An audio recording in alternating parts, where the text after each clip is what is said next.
Assalomu alaykum. Bizni yaqindan va olisdan kuzatib borayotgan qadrbaland qadrdonlar, kelayotgan Ramazon oyi hammaga qutlug' barakotli bo'lsin. Unda biz sizlarga Ramazon oyida umra qilishlarini, sababi, tartiblarini tushuntirib berib o'tamiz. Umra safarida umra qilish foydali taomlari hajga teng bo'ladi. Juda savobli, juda duoli kunlar bo'ladi. Ham mashaqqatli, qiyinchilikka boy kunlar. Nega bunaqa deyapsiz deganlarga, Ramazon oyida umra qilish juda ham o'zini tayyorlab olayotgan insonlar uchun qulay. Nimaga bunaqa deyapsiz degan savollarga, xo'p, Ramazon oyida tirbandliklar, odam ko'pliklari juda ko'p bo'linadi.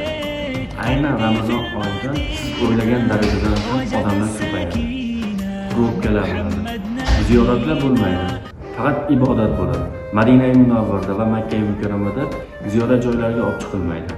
Faqat sizga ibodat qilishingizga juda qulay sharoitlarda qilib beriladi. Ramazon oyida o'zi 1 kilometr, 1,5 kilometrda mehmonxona topish juda murakkab ish bo'ladi. Bunda biz sizga Sentrum qo'lida juda ham qulay sharoitda va qiyinchiliklarsiz umra qilishlaringizga sharoitlar to'g'rilab qo'yilgan. Madina-i Munavvarda ham, Makka-i Mukarramada ham milliy taomlar, saharlik, iftorliklar beriladi. Sizni ota-onangiz, yaqinlaringiz va o'zingizga qulay sharoitda umra qilish, sharoitlarda umra qilish